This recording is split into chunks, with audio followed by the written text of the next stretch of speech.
Writing is just, for me, it has been this form of just being able to say, hey, we are here together as human beings, walking in this human experience, and that with the men who have been in these programs and writing, you just see that development continuously, and it truly touches the heart.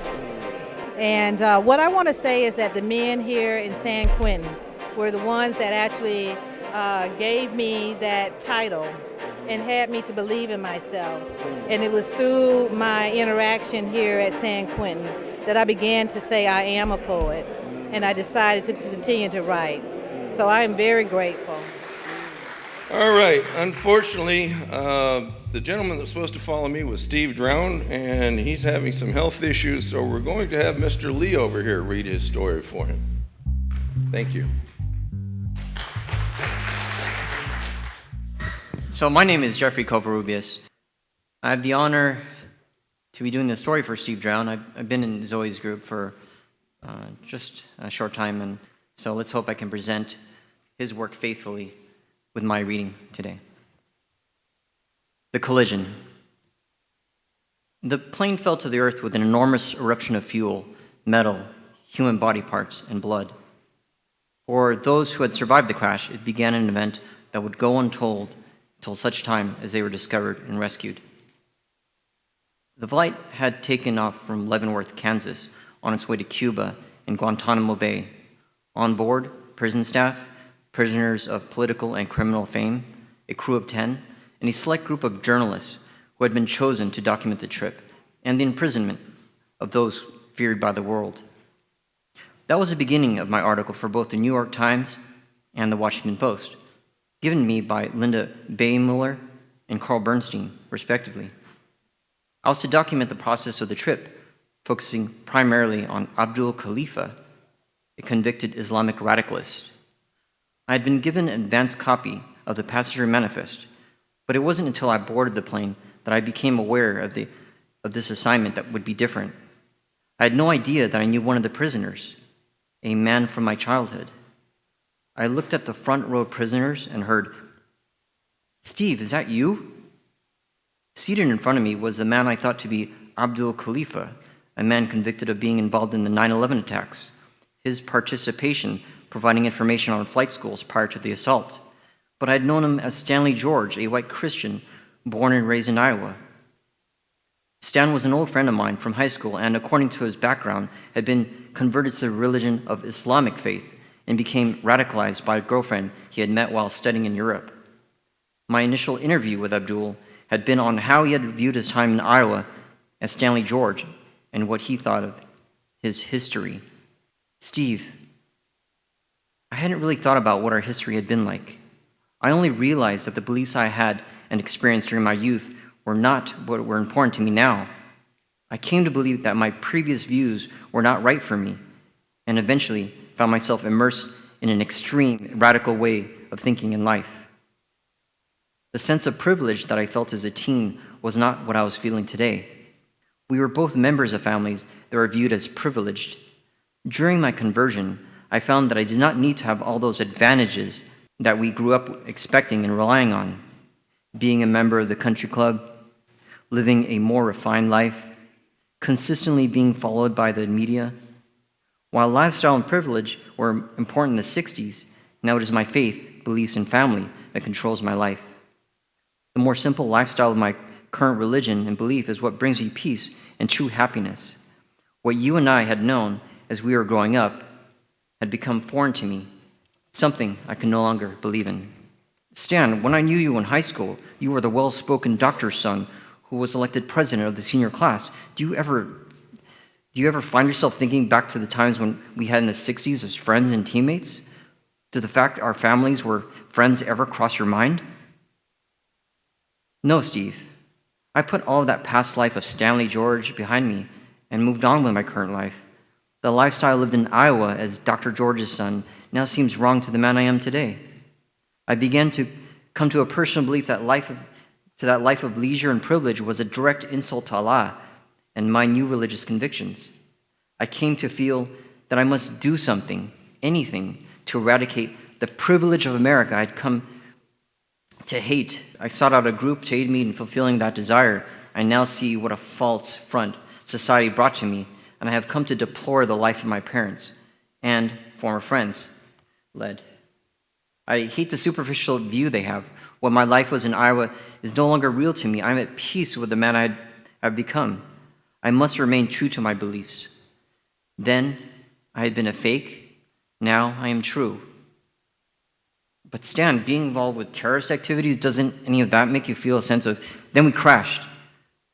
As I regained consciousness after the crash, I noticed that a majority of the passengers were dead. The only apparent survivors were a couple of guards, one of whom could be a real jerk and disrespectful to the prisoners, myself, and maybe 5 other prisoners. Stan Abdul was dead. The surviving staff made no bones about being upset with the passing of many of the prisoners, especially Stan Abdul. Their entire demeanor was one of disrespect for their fellow man, with their only care being their individual survival. The beach and surrounding jungle became our camp with the attitude of the old survival of the fittest. Was this flight doomed from the start, or was it the result of the passengers and freight being flown to Gitmo? Those who had survived with me, living to tell their sides of the events, will complete or have already shared the overall tale of this flagic flight and trip, a flight to hell. But is that Gitmo or the island?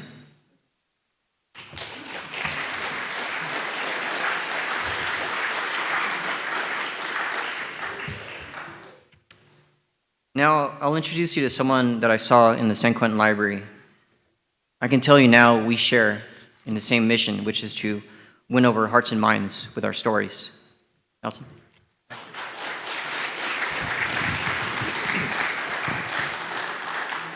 Thank you for that warm welcome. The message I intended to share in writing my story is that convicted people, above all else, are sentient human beings deserving of love and respect. The Lombardini brothers. Antonio Lombardini looked about the crashed plane.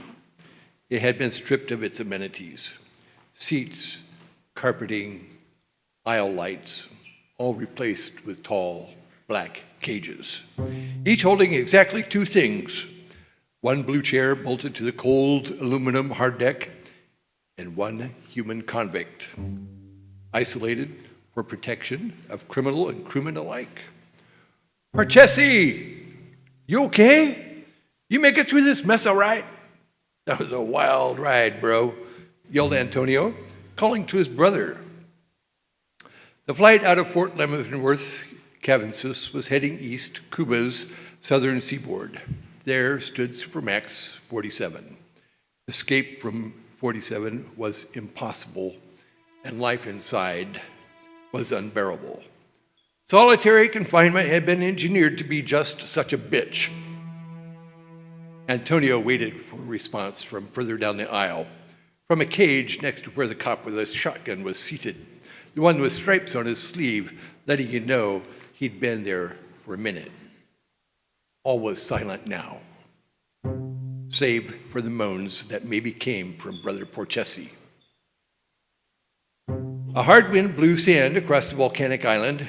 Through a broken window it came, dusting flight crew and cabin with the island's gritty blackness. Memories of their father's tales of so many mysteries of the Bermuda Triangle, they made him cringe.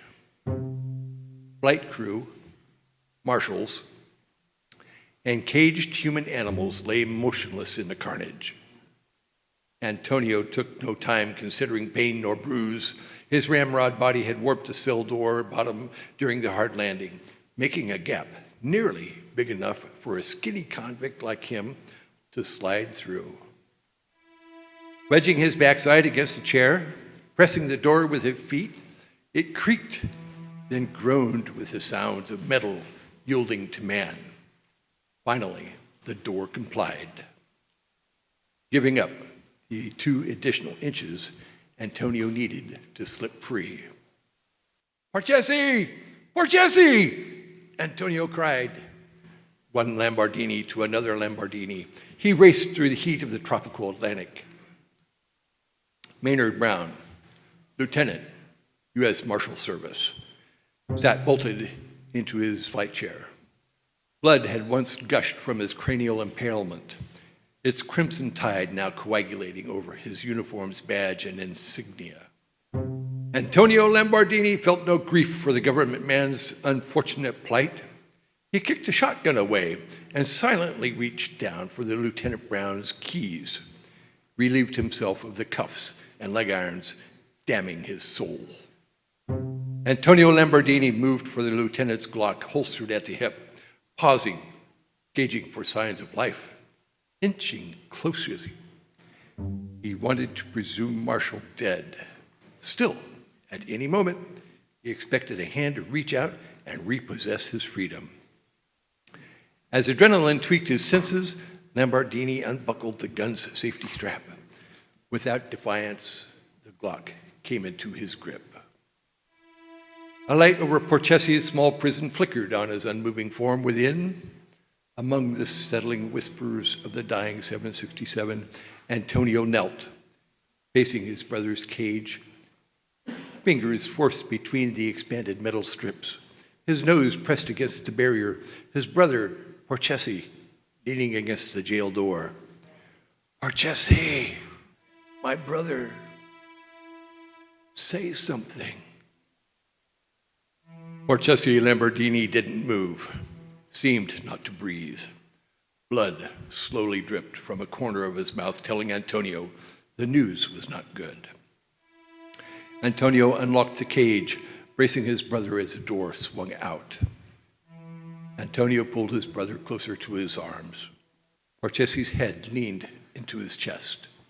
Antonio wept, his face becoming gaunt. Tears fell to his brother's crown as he tried to squeeze life into Porchessi Lambardini. Antonio, came a muffled voice. Love you, bro. Porchessi said no more. Antonio steeped in their memories as he held Porchessi to his heart. Was this the brothers' time to be forever lost in hell? Their plot to ensure their candidate won the 2020 election was a success, but as CIA political operatives working underground, they found the mission came with a price heavier than they had bargained for. Something more precious than freedom. Family. It was time for a final resting place for Porchessi. Swept in emotions, Antonio headed for the door and leapt from the death trap.